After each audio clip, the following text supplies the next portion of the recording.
तो दोस्तों इस वीडियो में हम 5 स्टॉक के बारे में डिस्कस करने वाले हैं।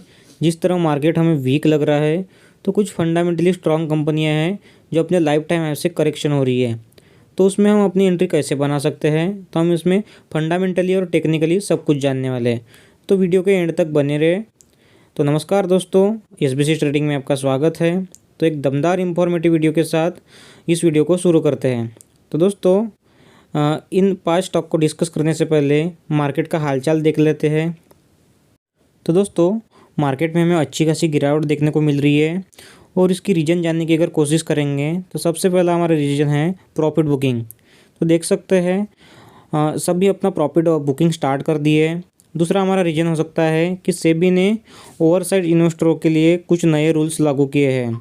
तो वो रूल्स 1 फरवरी 2024 से लागू होने वाले हैं और बताया जा रहा है कि आने वाले एक साल में लगभग 1 लाख करोड़ की सेलिंग होने वाली है।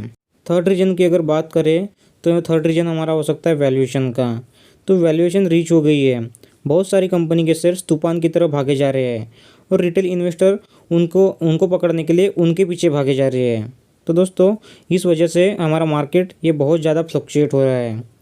चौथा हमारा रीजन हो सकता है कि एफआईएस भी दबा के सेलिंग्स कर रहे हैं, इस वजह से हमारा मार्केट ये नीचे जा रहा है।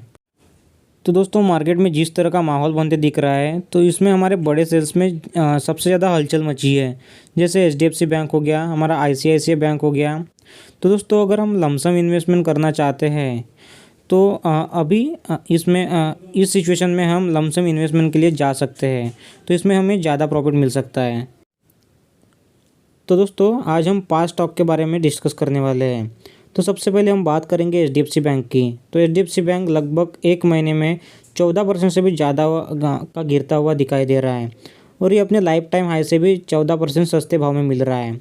और अगर इसकी एक्सपर्ट रेटिंग की अगर बात करें तो हमें 90% बाय का कॉल दिखाई दे रहा है। और अगर फंडामेंटल की अगर बात करें तो ये 11,05,000 करोड़ से भी ज़्यादा इसका मार्केट कैप है और इसका रिटर्न ऑन इक्विटी रेशो अगर देखें तो 13.50 का हमको दिखाई दे रहा है।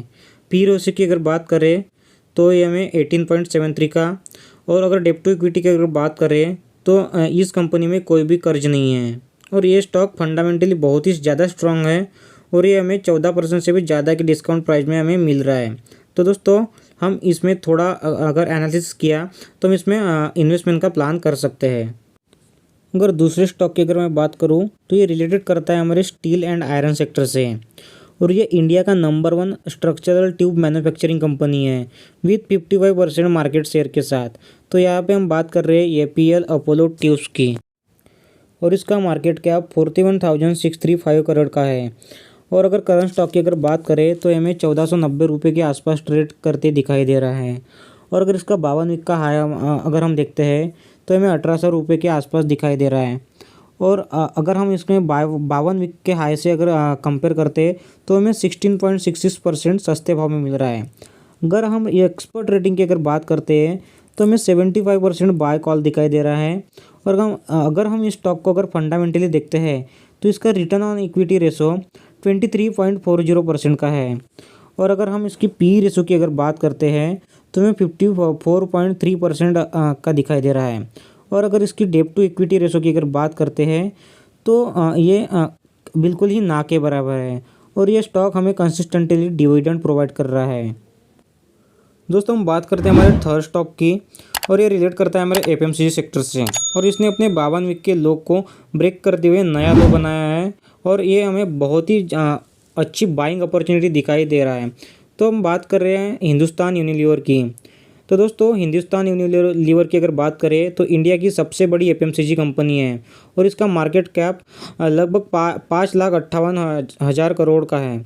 और इसकी अगर टॉप प्रोडक्ट की अगर बात करें तो lux, Lifebuoy, fair and lovely, clinic plus, Pepsodent इत्यादि इसके प्रोडक्ट है।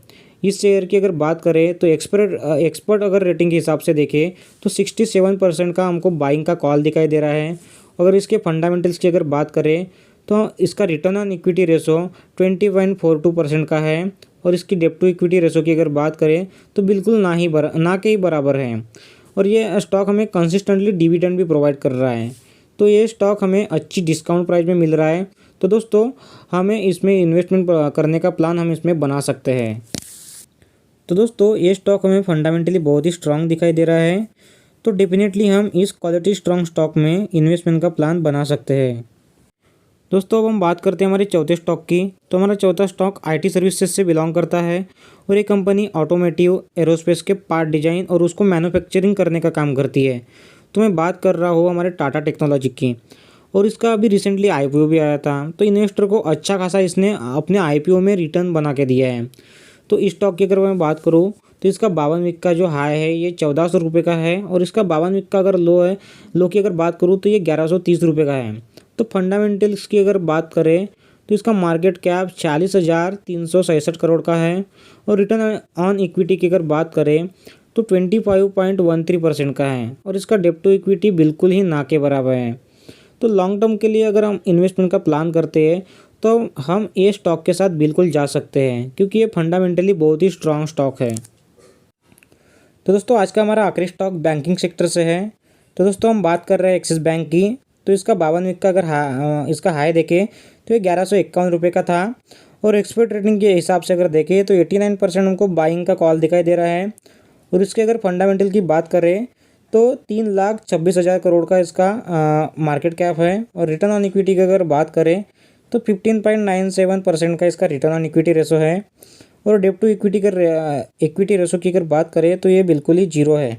तो दोस्तों ये स्टॉक फंडामेंटली एक बहुत ही अच्छा स्टॉक है, तो इसमें हमें लॉन्ग टर्म इन्वेस्टमेंट का हम इसमें प्लान ज़रूर बना सकते हैं।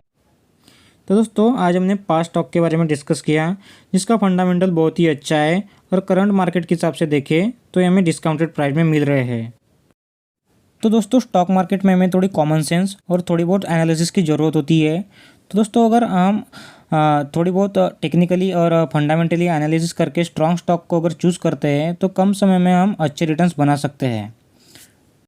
तो दोस्तों अगर वीडियो आपको अच्छा लगा होगा तो वीडियो को लाइक, शेयर और सब्सक्राइब जरूर करें, ताकि ऐसी स्टॉक मार्केट से जुड़ी इन्फॉर्मेटिव वीडियो मैं ला सकूं। तो मिलते हैं अगले वीडियो में, तब तक के लिए गुड बाय।